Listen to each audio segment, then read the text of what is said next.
Hello दोस्तों, आज आप लोग को राज रतन ऑनलाइन क्लासेज में स्वागत है। दोस्तों, हम आप लोग को सिर्फ स्वागत ही नहीं करते हैं बल्कि यहाँ पर मैथमेटिक्स का क्लास भी चलाते हैं।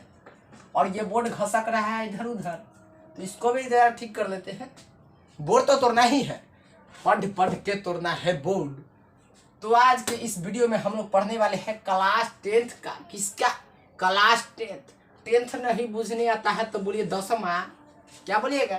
10वां का चैप्टर 4 मैथमेटिक्स नहीं आता है तो बोलिए गणित। क्या बोलिए?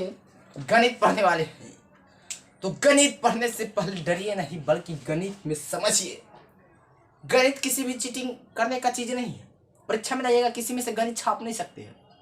आप दिमाग है, सारा गणित को सॉल्व कर सकते हैं। तो देखिए, ना हम यहाँ पर किताब देखेंगे, ना हम इधर देखेंगे, ना हम उधर देखेंगे, ना हम इधर देखेंगे। बस आप लोग को बताएंगे कि क्लास 10th का चैप्टर 4 का नाम जो है क्या है। तो उसमें भी आप लोग को डरना नहीं है। क्लास 10th चैप्टर 4 का नाम है quadratic equation. Quadratic equation. Quadratic equation किसे कहते हैं? What is quadratic equation? English वाले कहेंगे what is quadratic equation. Hindi वाले कहेंगे कि जिसे द्विघात समीकरण कहते हैं। हिंदी में क्या कहते हैं? द्विघात समीकरण। हिंदी वाले कहेंगे इसको हम द्विघात समीकरण कहते हैं। तो द्विघात समीकरण क्या है? और इंग्लिश वाले कहेंगे व्हाट इज क्वाड्रेटिक इक्वेशन। तो देखिए, द्विघात समीकरण किसे कहते हैं? तो द्विघात समीकरण जैसे ही आप लोग पढ़े होंगे वैसा ही आप लोग के दिमाग में आ गया होगा पॉलिनोमियल वाला बात, बहुपद वाला बात। बहुपद को भी हम दो आधार पे बांटे थे, पद के आधार पर और घात के आधार पर। घात के आधार पर में हम बताए थे कि रैखिक बहुपद, द्विघात बहुपद, त्रिघात बहुपद। तो यहाँ क्या है? द्विघात है। तो आप लोग समझ गए पावर में क्या होना चाहिए? 2 होना चाहिए। ये बात तो समझ गए, लेकिन यहाँ पर समीकरण है तो समीकरण का मतलब भी हम समझाएंगे। तो द्विघात कहने का मतलब घात अधिकतम क्या होना चाहिए? 2 होना चाहिए। और समीकरण कहने का मतलब होना चाहिए, ये जो हम बराबर लिख रहे हैं ना, यही बराबर होना चाहिए समीकरण कहने का मतलब। तो देखिए, 2x² प्लस 5x प्लस 4 लिख दिए। अगर हम आपको बोलेंगे क्या ये द्विघात बहुपद है, तो आप लोग बोलिएगा है। क्यों है? तो इसका पावर 0 है, नहीं तो x के पावर 0। x के पावर 0 का मान 1, तो 4 गुना 1 बराबर 4 लिखेंगे। इसको नहीं ये लिखेंगे तो चलिए, तो x के पावर इधर 0 हो गया, x के पावर 1 हो गया, x के पावर 2 हो गया। तो तीनों में देखिए सबसे अधिक पावर क्या है? तो तीनों में सबसे अधिक पावर 2 है, इसलिए तो इसको हम कहेंगे द्विघात। आप बहुपद लेकिन बोलेंगे, अब कहेंगे समीकरण है, तो समीकरण में हम क्या बताते हैं? बराबर रहना चाहिए ना। इसमें है बराबर? नहीं। तो बराबर हम यहाँ पर अगर दे दिए 3, तो क्या ये समीकरण है या नहीं है? क्योंकि बराबर दे दिए। अगर बराबर में हम y भी जोड़ देते हैं, z भी जोड़ देते हैं, कुछ भी जोड़ देते, लेकिन बराबर तो है ना। तो बराबर जैसे ही रहे द्विघात समीकरण हो गया। द्विघात समीकरण जैसे ही हुआ वैसे ही कहेंगे अब द्विघात समीकरण का कितना शून्य। अरे भाई, इसका तो x और y का मान तो निकलना ही ना चाहिए। x y का मान तो निकलना चाहिए, y का मान नहीं निकालिए तो 3 है, तो x का कम से कम 2 मान निकलेगा ना। क्या निकलेगा? 2 मान निकलेगा। तो 2 मान निकालने के लिए कौन विधि आप जानते हैं?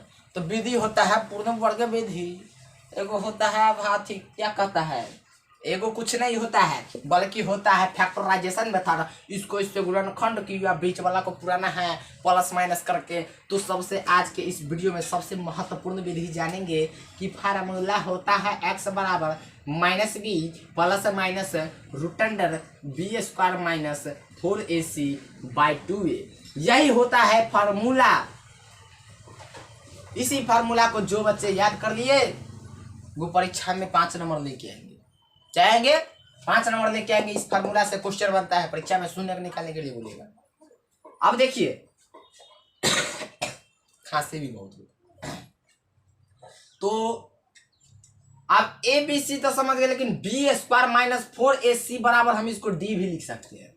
डी को इंग्लिश वाला कहता है डिस्क्रिमिनेंट,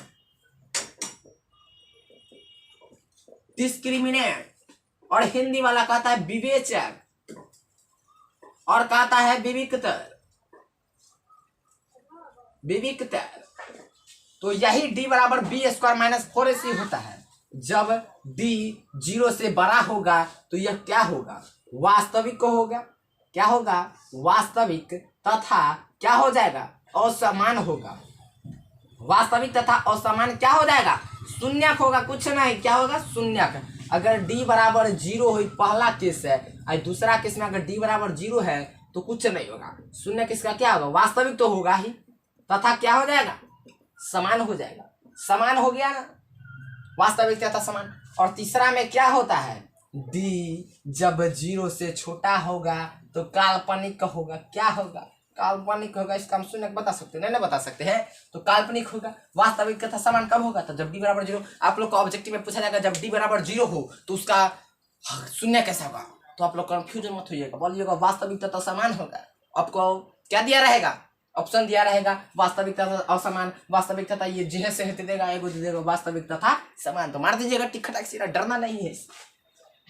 तो अब ये तो फॉर्मूला जाने कि निकालने का शून्य x बराबर 2 घात बहुपद, तो 2 को ना शून्य निकलेगा, 3 घात रहता तो 3 को। तो देखिए इसका शून्य निकालने का फॉर्मूला तो हम बता दिए। अगर 2x square plus 5x plus 3 बराबर 0 दे दिए तो कहेंगे इसका शून्य निकालिए। तो आप लोग को समझना है, पहले हमको ए बी सी, तो इसमें ज़्यादा और कुछ नहीं है। तो ए बराबर तो एक्स स्क्वायर का गुणांक 2, बी बराबर एक्स का गुणांक 5, सी बराबर कांस्टेंट हो जाता है 3। जब ए बी सी मालूम चल गया तो निकालना क्या होगा, पहले ये बी स्क्वायर माइनस 4ac यानी डी, तो लिखिए इसलिए डी बराबर बी स्क्वायर माइनस 4ac। तो बी के जगह पर आप लोग क्या धरिएगा, तो 5 धरिएगा, धरिएगा नहीं रखिएगा, माइनस 4 गुना एक जगह पर 2 गुना सी के जगह पर 3।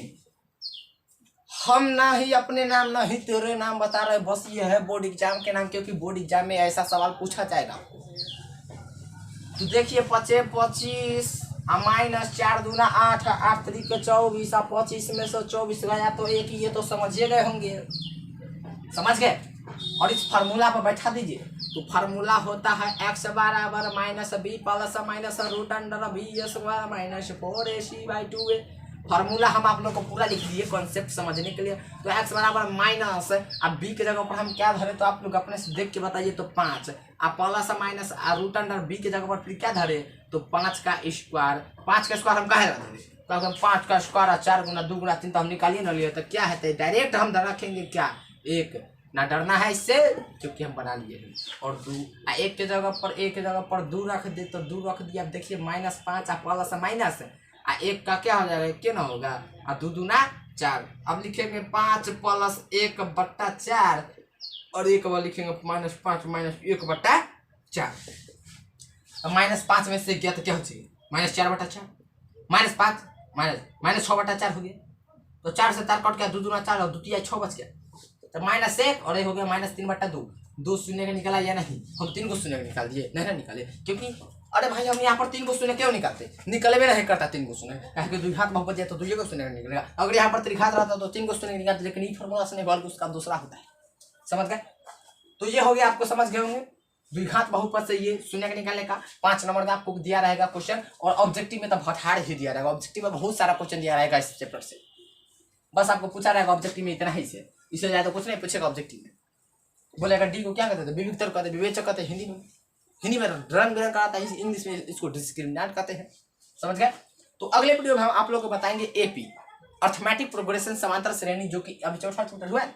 अगला चैप्टर हम 5वां चैप्टर बता देंगे।